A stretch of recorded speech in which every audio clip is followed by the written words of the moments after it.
இப்போ நம்ம ரெண்டாவது சப்பாத்தி நல்லா பெருசாக தேய்ச்சிக்கோங்க. இந்த மாதிரி நல்லா பெருசாக தேய்ச்சிட்டிங்கன்னா கொஞ்சம் லேயர் நல்லா கிடைக்கும் நமக்கு. இந்த மாதிரி மேலெல்லாம் நல்லா எண்ணெய் தடவிக்கோங்க.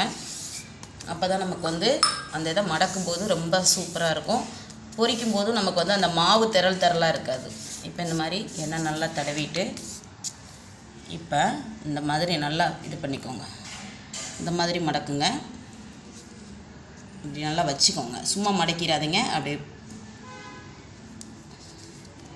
நல்லா லேயராக வரும். சூப்பராக இருக்கும். இது நம்ம பொரிச்சதுக்கப்புறம் நல்லா மொறுமொறுன்னு இருக்கும். இப்போ இப்படி எடுத்து இந்த மாதிரி பண்ணிக்கலாம். இது பார்த்திங்கன்னா நான் 4 உருண்டை தான் போட்டிருக்கேன். அதுவே பார்த்திங்கன்னா 2 பேர் சாப்பிட்லாம். இல்லை நல்லா சாப்பிட்றவங்க ஒருத்தர் சாப்பிட்லாம். இப்போ இந்த மாதிரி நம்ம ப்ரெஷ் பண்ணிக்கலாம். இப்போ நான் கட் பண்ணிக்கிறேன் பாருங்கள். கட் பண்ணும்போது மட்டும் கவனமாக கட் பண்ணுங்கள். கொஞ்சம் சின்னதாக கட் பண்ணிக்கோங்க. இந்த மாதிரி கட் பண்ணிக்கோங்க.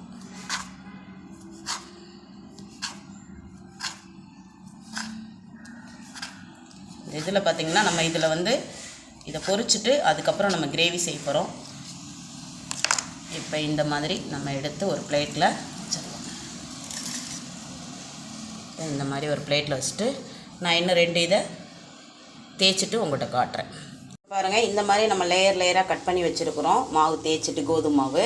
இப்போ நம்ம இதை எண்ணெயில் மிதமான சூட்டில் பொரித்து எடுத்துக்கிறணும். நான் இந்த பக்கம் தக்காளி எடுத்து கட் பண்ணி வச்சுருக்கிறேன். இந்த பக்கம் பார்த்திங்கன்னா ஆயில் சூடேறிட்டுருக்கு. இப்போ நம்ம மிதமான சூடேறிடுச்சு. இப்போ நம்ம போட்டுக்கலாம்.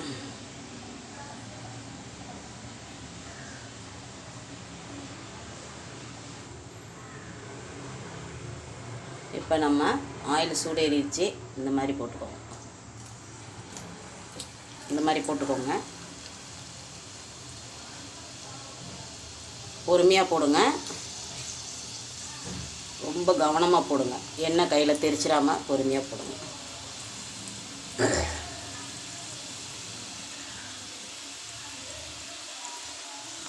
இந்த மாதிரி ஒன்றா போடுங்க.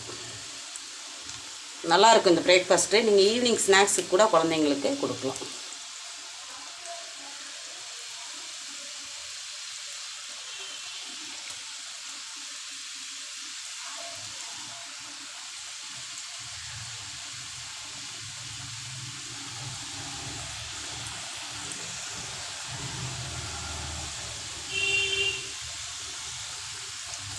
இப்போ நம்ம நல்லா கொஞ்சம் பொன்னிறமாக வரவும் நம்ம திருப்பி விட்டுக்கலாம். இப்போ பாருங்கள், நல்லா கோல்டன் கலரில் நமக்கு இந்த மாதிரி லேயர் கிடச்சிருக்கு. பாருங்கள், நீங்களே பார்ப்பீங்க. இந்த மாதிரி இந்த கொஞ்சம் சிம்மில் தாங்க வைக்கணும். நீங்கள் ஹையில் வச்சிட்டிங்கன்னா அது தீஞ்சு போயிடும். ஒரு மாதிரி மேலே கருப்படிச்சிரும். நமக்கு ஒரு மாதிரி கரிச்ச வாடை அடிக்கும். கரிச்ச மாதிரி இருக்கும் சாப்பிடும்போது. அதனால் இந்த மாதிரி இருக்கும்போது நல்லா பொன்னிறமாக எடுத்துடணும். நீங்கள் கொஞ்சம் ஒரு 20 செகண்ட் இருக்கட்டும். இந்த மாதிரி வரும். நல்லா பாருங்கள், லேயர் தெரியுதா? பூரி மாதிரி புடச்சிட்டு தான் இருக்கும்.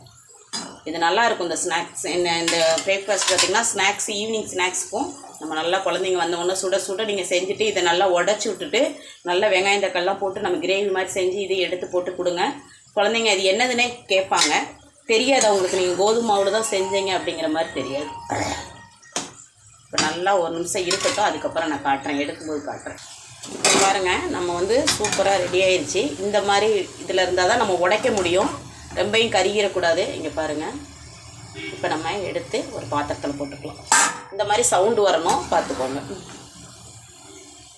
நல்லாயிருக்கும் இந்த பிரேக்ஃபாஸ்ட். இந்த இது நீங்கள் செஞ்சு பார்த்துட்டு எனக்கு கமெண்ட் பண்ணுங்கள். இப்போ நம்ம எல்லாத்தையும் எடுத்துக்கலாம்.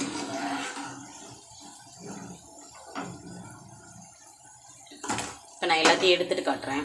இப்போ அடுத்தது எல்லாத்தையும் போட்டுக்கலாம். இந்த மாதிரி எடுத்துட்டேன் நான். இங்கே பாருங்கள், சூப்பராக எடுத்தாச்சு. இப்போ நம்ம அடுத்தது எல்லாத்தையும் போட்டுக்கலாம். இந்த மாதிரி சிம்மில் வச்சே போடுங்க. இல்லைன்னா அது அப்படியே வெடிச்சிரும் ஒரு மாதிரி. போடுங்க, பார்த்து போடுங்க, கவனமாக போடுங்க.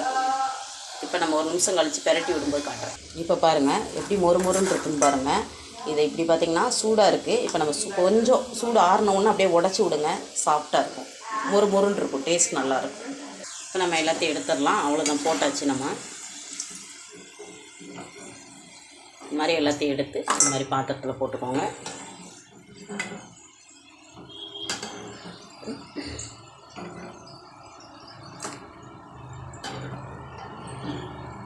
நம்ம எல்லாத்தையும்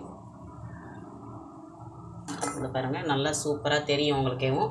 நம்ம வந்து இதை ஆற வச்சுட்டு தான் நம்ம வந்து கை வச்சு உடைக்கணும், இல்லைன்னா கை சுட்டுரும். இப்போ ஆற வச்சுட்டு நான் உடைக்கும்போது உங்கள்கிட்ட காட்டுறேன், கிரேவி செய்யும்போது காட்டுறேன். வணக்கம், எல்லோரும் எப்படி இருக்கீங்க? இன்றைக்கி நம்ம வீட்டில் சூப்பரான பிரேக்ஃபாஸ்ட் பார்த்திங்கன்னா என்னென்னு பார்த்தீங்கன்னா, இது யாரும் செஞ்சுருப்பீங்க, செய்யாதவங்க பார்த்துக்கோங்க. நான் வந்து கோதுமை மாவு எடுத்து சப்பாத்தி நம்ம சப்பாத்தி பிசைகிற மாதிரி நான் பிசைஞ்சு வச்சுருக்கேன், கொஞ்சம் எண்ணெய் ஊற்றி. இப்போ பாருங்கள், நான் ஒரு பெரிய வெங்காயம் கட் பண்ணி வச்சுருக்கேன், ஒரு தக்காளி எடுத்து வச்சுருக்கேன். இப்போ வாங்க நம்ம இந்த கோதுமை மாவை வச்சு தக்காளி வெங்காயத்தை வச்சு நம்ம எப்படி ஸ்டஃபிங் பண்ணி நம்ம ஒரு எப்படி சொல்கிறது சில்லி பரோட்டா சைடிஸ் மாதிரி பண்ணலாம். இது வந்து டிஃபன் வந்து பார்த்திங்கன்னா நான் செய்யும்போது பாருங்கள் சூப்பராக இருக்கும். நீங்களே பார்த்துட்டு நல்லாயிருக்கு நல்லா இல்லை அப்படிங்கிற மாதிரி கமெண்ட் பண்ணலாம். சரியா, வாங்க பார்க்கலாம். இப்போ நான் கோதுமை மாவு பிசைஞ்சு வச்சுருக்கேன். நம்ம கோதுமை மாவை ஃபஸ்ட்டு தேய்ச்சிட்டு அதை கட் பண்ணிவிட்டு பொரித்து எடுக்கணும் ஃபஸ்ட்டு. இதுதான் நம்மளோட ஃபஸ்ட்டு மெத்தடு இதாங்க. வாங்க பார்க்கலாம். இப்போ நான் கோதுமை மாவை இதை வந்து ஒரு 4ஆக பிரிச்சுக்கணும். இப்போ பாருங்கள், நம்ம 4 பிரிவாக பிரிச்சிட்டோம். இப்போ வந்து நம்ம தேய்ச்சிக்கிறலாம். தேய்ச்சிட்டு நான் உங்கள்கிட்ட காட்டுறேன் இதை எப்படி பண்ணலான்னு. இப்போ பாருங்கள், சப்பாத்தி இந்த அளவுக்கு நம்ம நல்லா தேய்ச்சிக்கிறணும். இந்த அளவுக்கு சாஃப்டாக தேய்ச்சிட்டு அதுக்கப்புறம் நம்ம பார்த்திங்கன்னா எண்ணெய் தொட்டு வச்சுக்கணும். அப்படி இப்போ எல்லா இடத்துலையும் நம்ம எண்ணெய் தொட்டு வச்சுக்கிட்டோம்னா அது நம்ம சுருட்டுறதுக்கு சூப்பராக இருக்கும். இது பரோட்டா இதிலே வரும். இது மாதிரி நல்லா எண்ணெய் தொட்டு வச்சுக்கோங்க.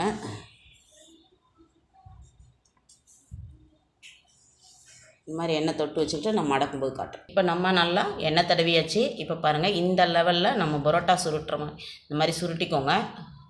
இந்த லேயராக வரணும். நம்ம பொரிக்கும்போது இந்த மாதிரி அழகாக பொறுமையாக சுருட்டுங்க. இந்த மாதிரி லைட்டாக தொட்டு வச்சுக்கோங்க, சூப்பராக இருக்கும். இந்த மாதிரி நல்லா சுருட்டி வச்சுட்டு இந்த இருக்கு பாருங்கள், இந்த மாதிரி சுருட்டிக்கிறோம் நல்லா.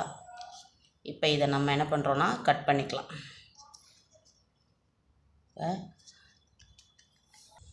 இப்போ நம்ம கட் பண்ணிக்கலாம். கொஞ்சம் சின்ன சின்னதாக கட் பண்ணிக்கோங்க, அப்போ தான் பொரிக்கும்போது சூப்பராக இருக்கும். இந்த மாதிரி பீஸ் போட்டுக்கோங்க. இந்த மாதிரி அழகாக ஸ்லைஸாக போட்டுக்கோங்க. ரொம்ப பெருசாக போட்டிங்கன்னா உள்ளது வேகாது. இந்த மாதிரி போட்டுக்கோங்க, சூப்பராக இருக்கும் இது. இப்போ இந்த மாதிரி பொரிச்சிக்கலாம். இந்த மாதிரி நல்லா பொரிச்ச உடனே லேயராக வரும். நம்ம இப்போ எல்லாத்தையும் இது பண்ணிவிட்டு நான் காட்டுறேன். எல்லாத்தையும் தேய்ச்சிட்டு எல்லாத்தையும் கட் பண்ணிட்டு காட்டுறேன். நம்ம இந்த மாதிரி உடச்சி விட்டுக்கலாம், நல்லாயிருக்கும். உடச்சி விட்டுக்கோங்க. உடச்சி விட்டால் தான் அந்த இதுக்கு வந்து கிறிஸ்பியாக இருக்கும். இந்த மாதிரி சவுண்டு வரணும். இப்போ எல்லாத்தையும் உடச்சி விட்டுக்கோங்க. இப்படி மொத்தமாக கூட நீங்கள் உடச்சி விடனாலும் உடச்சி விட்டுக்கலாம்.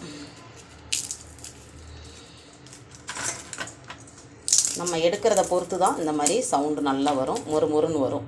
இப்போ நம்ம எல்லாத்தையும் உடச்சி விட்டுட்டு நான் காட்டுறேன். இப்போ பாருங்கள், இதை நல்லா பொரித்து உடச்சி வச்சாச்சு. இந்த மாதிரி உடச்சிக்கோங்க. உடச்சிட்டு இப்போ நம்ம தேவையான தாளிக்கிறது பார்த்திங்கன்னா ஒரு பெரிய வெங்காயம் பொடிசாக கட் பண்ணி வச்சுருக்கேன். கொஞ்சம் இஞ்சி துண்டும் கொஞ்சம் பூண்டும் கட் பண்ணி வச்சுருக்கேன். இதில் ஒரு பெரிய தக்காளி 2 தக்காளி கட் பண்ணி வச்சுருக்கேன். இந்த மாதிரி பொடிசாக கட் பண்ணிக்கோங்க. இப்போ பாருங்கள், இதில் நான் கொஞ்சம் கார்ன்ஃப்ளவர் மாவு கரைச்சி வச்சுருக்கிறேன். இப்போ நம்ம தாளிச்சிக்கலாம். இதில் கடுகெல்லாம் நீங்கள் போடக்கூடாது. இப்போ ஃபஸ்ட்டு வந்து பார்த்திங்கன்னா நம்ம இஞ்சி பூண்டு மட்டும் சேர்த்துக்கணும். ஃபஸ்ட்டு இஞ்சி பூண்டு தான், அது நல்லா பொன்னரமாக வறுபடணும். இந்த பிரேக்ஃபாஸ்ட் பார்த்திங்கன்னா சூப்பராக இருக்கும். நாங்கள் அடிக்கடி செய்வோம். ஈவினிங் ஸ்நாக்ஸ் தான் நான் செஞ்சுருக்கிறேன். இன்றைக்கி தான் நான் வந்து காலையில் டிஃபனுக்கு செய்வேன். வித்தியாசமாக இருக்கும். குழந்தைங்க இது என்னதுன்னே அவங்களுக்கு தெரியாது, அந்த மாதிரி சாப்பிடுவாங்க. இப்போ இஞ்சி பூண்டு நல்லா வதங்கட்டும். அதுக்கப்புறம் நம்ம வெங்காயம் போட்டுக்கலாம். இப்போ பாருங்கள், இஞ்சி பூண்டு இந்த அளவுக்கு பொன்னரமாக நல்லா வதங்கணும். அப்போ தான் வந்து அந்த கமகமன்னு வாசனை வரும். இஞ்சி பூண்டு நம்ம எண்ணெயில் வதக்கினோம்னா நல்லாயிருக்கும். இப்போ நம்ம பெரிய வெங்காயம் போட்டுக்கலாம். வெங்காயம் பார்த்திங்கன்னா நீங்கள் வந்து இது கோல்டன் கலரில் ரொம்ப வதங்கணும், பிரியாணி மாதிரி அப்படிலாம் கிடையாது. இது கொஞ்சம் நம்ம அரை இதில் வதங்கினாலே போதும். இஞ்சி பூண்டு எதுக்குன்னு பார்த்திங்கன்னா நமக்கு ஒரு மாதிரி சாப்பிடும்போது ஒரு மாதிரி பச்சையாக இருக்கும். அதுக்காக தான் நம்ம இஞ்சி பூண்டை மட்டும் நல்லா வதக்கி விட்டுக்கிறோம். இப்போ வெங்காயம் கொஞ்சம் ஒரு அப்படியே வதங்கட்டும். நம்ம தக்காளி எடுத்து போட்டுக்கலாம். இப்போ தக்காளியும் சேர்த்துக்கோங்க. நல்லா பழுத்த பழமாக இருந்தால் நல்லா கலராக இருக்கும். கலராகவும் இருக்கும், கொஞ்சம் டேஸ்ட்டும் நல்லாயிருக்கும்.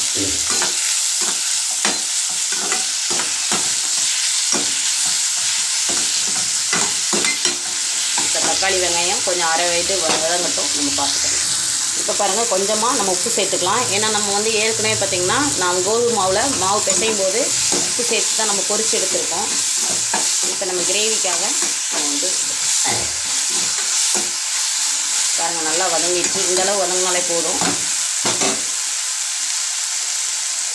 கொஞ்சமாக தனி மிளகாத்தூள் சேர்த்துக்கோங்க. தனி மிளகாத்தூள் காஷ்மீர் சில்லி இருந்தாலும் சேர்த்துக்கோங்க. என்கிட்ட அது இல்லை, நான் தனி மிளகாத்தூள் சேர்த்துருக்கேன்.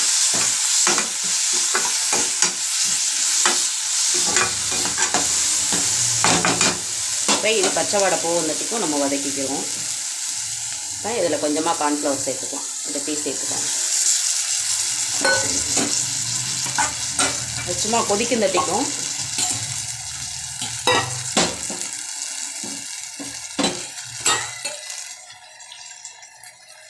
லேசாக ஒரே ஒரு செகண்ட் கொதிக்கட்டும். கொதிச்சோன்னா அந்த இதை எடுத்து நம்ம அப்படியே போட்டுருவோம். லேசாக கொதிக்கட்டும். இப்போ நம்ம அந்த கிரேவி, தக்காளி கிரேவி என்ன அளவில் வந்திருக்குன்னு பாருங்கள். இங்கே பாருங்கள், கலர்ஃபுல்லாக இருக்குது பாருங்கள், சூப்பராக இருக்கும். இப்போ நம்ம தக்காளி வெங்காயம் இதெல்லாம் வச்சு நம்ம நல்லா கார்ன்ஃப்ளவர் மாவுலாம் ஊற்றி நல்லா கிரேவி மாதிரி வச்சுட்டோம். சில்லி பவுடர்லாம் போட்டு இந்த மாதிரி தொக்கு மாதிரி வந்துருச்சு. இப்போ நம்ம கோதுமை மாவில் இந்த மாதிரி தேய்ச்சிட்டு எண்ணெயில் போட்டு பொரிச்சு எடுத்துருக்குறோம். இந்த மாதிரி ஸ்லேஸாக புரோட்டா மாதிரி பாருங்கள், நல்லாயிருக்கு. இதை நம்ம அப்படியேவும் இந்த இதில் சேர்த்துக்கலாம். இந்த தக்காளி தொக்கில் நல்லா சேர்த்துட்டு மூடி வச்சுருங்க. உடனேவும் அது நல்லா இதாயிரும்.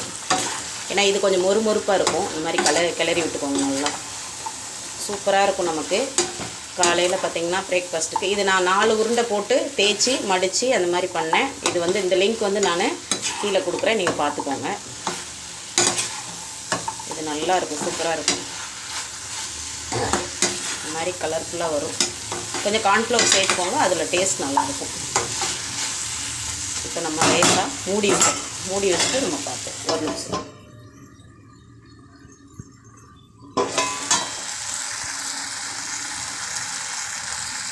இப்போ வாங்க நம்ம பார்க்கலாம்.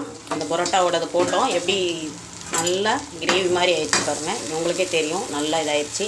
இப்போ நம்ம இறக்கிக்கலாம். இறக்கிட்டு பிளேட்டில் சர்வ் பண்ணி.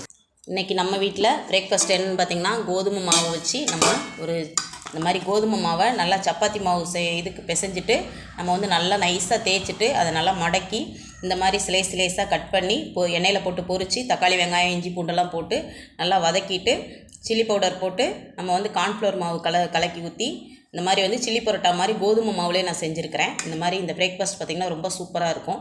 நீங்கள் ஈவினிங் ஸ்நாக்ஸ் கூட குழந்தைங்களுக்கு செஞ்சு கொடுக்கலாம். நான் இதனோட லிங்க் கொடுக்குறேன், நீங்கள் பார்த்துட்டு கமெண்ட் பண்ணுங்கள். இந்த வீடியோ பிடிச்சிருந்தா கமெண்ட் பண்ணுங்கள். இப்போ நம்ம பிளேட்டில் எடுத்து வச்சுக்கலாம். இப்போ இதில் பார்த்திங்கன்னா 4 உருண்டை வந்துச்சு. இந்த 4 உருண்டையில் நான் வந்து இவ்வளோ தூரம் பொரிச்சு எடுத்து போட்டிருக்கிறேன். இப்போ நம்ம எடுத்து வச்சுக்கலாம். இப்போ பாருங்கள், நான் பிளேட்டில் எடுத்து வச்சுக்கிறேன். இப்போ எவ்வளோ கலர்ஃபுல்லாக இருக்குதுன்னு பாருங்கள். இந்த மாதிரி செஞ்சு பார்த்துட்டு கமெண்ட் பண்ணுங்கள். நன்றி, வணக்கம்.